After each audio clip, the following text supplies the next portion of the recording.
Tout a déjà été dit, tout a déjà été écrit, tout a déjà été fait.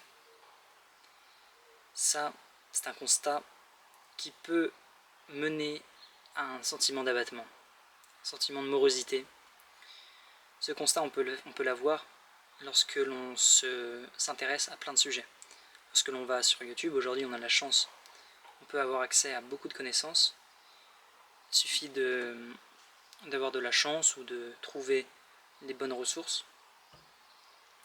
Et face à cet océan de connaissances accessibles facilement, on peut parfois être totalement déboussolé, totalement bouleversé par la taille, l'immensité des savoirs qui nous sont accessibles et qu'on ne peut évidemment pas ingurgiter totalement.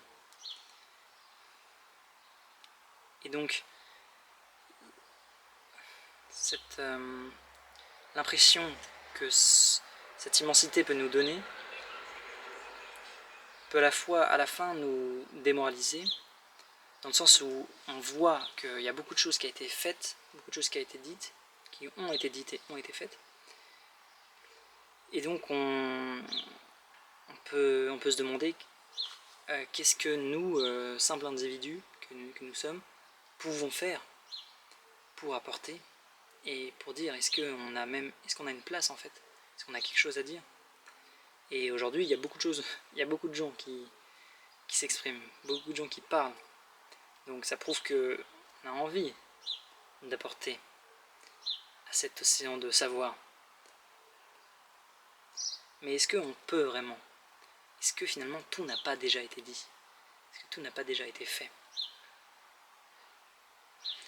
Et je lisais là un livre d'un auteur, un poète libanais, qui s'appelle Khalil Gibran, un livre assez connu, qui s'appelle Le Prophète. Et donc il dispense à travers toutes ces pages des leçons de sagesse sur tous les sujets, que ce soit de l'amour, l'amitié, le mariage, ou alors les lois et sur la boisson et la nourriture. Bon, c'est assez divers. Et quand tu lis ça, c'est un livre pas très vieux, hein, à peine 150 ans, tu te rends compte que voilà, la sagesse existe depuis 200 ans. Et quand tu lis d'autres livres encore plus anciens, tu sais que la sagesse est ancestrale et elle existe depuis que des hommes existent.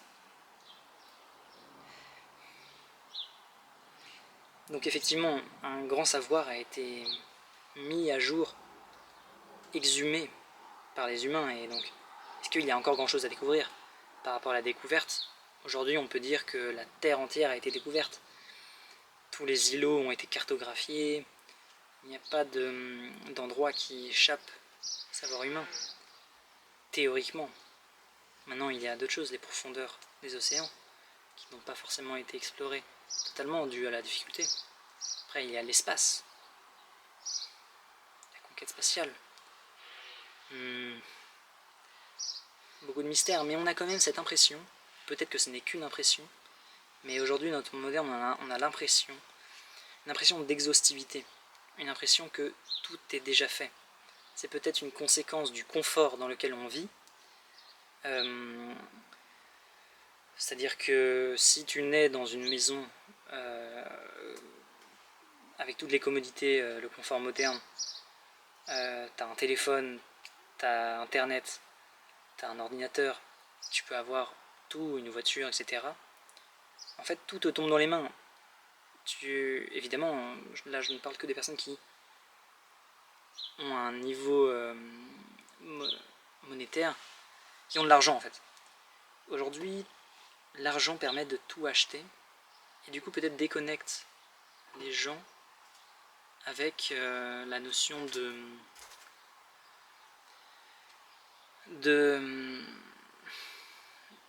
d'inventivité, de progrès, puisque quelqu'un qui était dans une ferme et qui avait à construire sa ferme, sa grange, il voyait les progrès, il se disait bon bah là, je suis en train de construire ma grange, bon bah elle va être construite dans 5 ans, bon bah tout n'a pas déjà été fait, enfin il y a du travail à faire.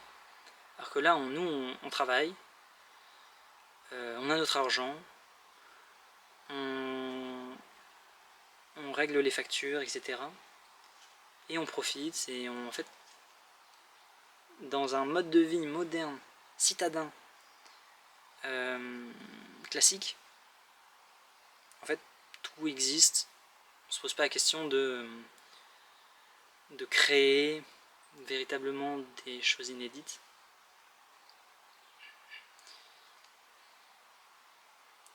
Enfin, c'est mon sentiment. J'ai pas envie d'en faire une règle universelle, mais c'est ça que je dis. Et donc du coup, la question c'est, est-ce qu'on peut vraiment créer, inventer de nouvelles choses, que ce soit dans le monde des idées, ou bien dans le monde de la littérature, la musique.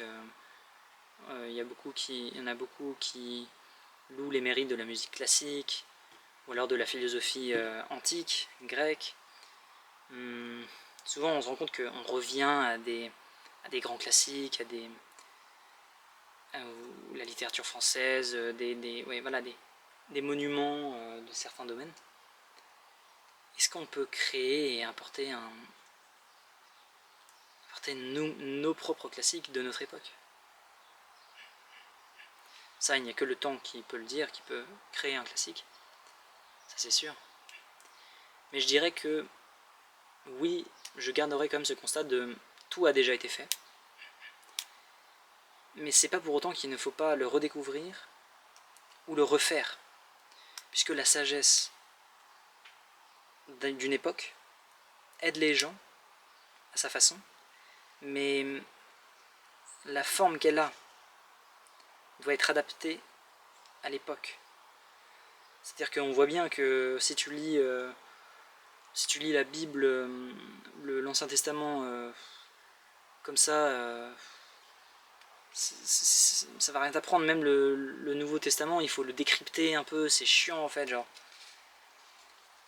C'est des métaphores, c'est pas accessible pour certains. Pour moi notamment, quand je lisais certains passages, ça me parlait pas trop. Voilà, après il faut s'y pencher dessus. Je dis pas que ça n'a aucun intérêt, au contraire, en vrai c'est plutôt intéressant de se pencher là-dessus et tout.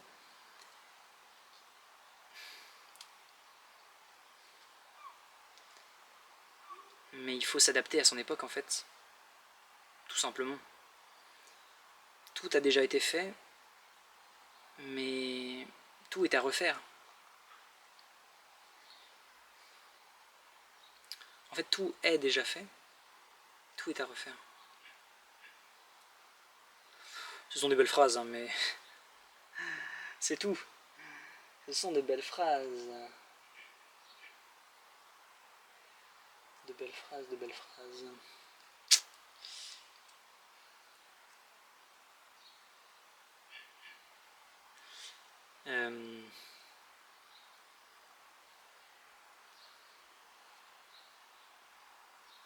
Oui, je pense que à chaque époque, il faut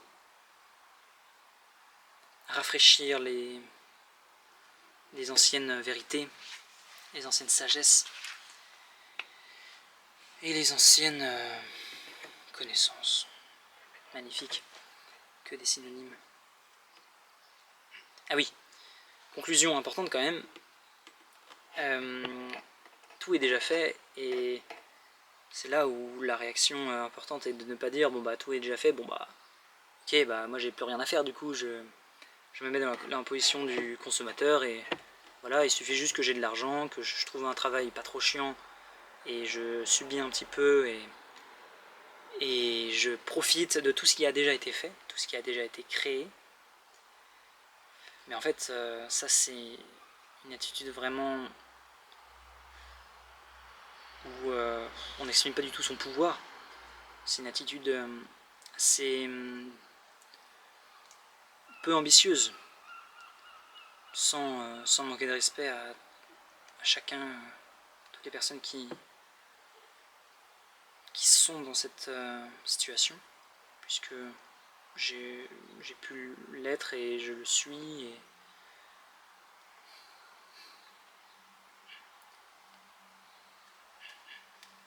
Mais avoir la prétention pas la prétention, mais l'ambition de créer quelque chose de nouveau, même si on ne crée jamais rien de nouveau. Je pense que c'est naturel en fait. L'élan de vie, la vitalité fait que on a envie d'avancer, de créer et d'adapter les discours, les vérités primordiales, les vérités absolues qui existent depuis la nuit des temps. Il suffit simplement de les adapter à notre époque. Et là je parle beaucoup des idées, mais ça peut être vrai aussi de la technique. Les artisans ont toujours existé pour construire des maisons, construire des outils, des meubles. Et aujourd'hui, on peut continuer à faire ça, dans les constructions écologiques notamment, des méthodes d'isolation différentes. Enfin, voilà. L'essence reste la même, mais la forme change selon les époques, selon les savoirs, selon les connaissances, selon les endroits dans lesquels on se trouve. Donc voilà, tout a déjà été fait, tout est à refaire. Alors faisons-le, refaisons-le. Et voilà.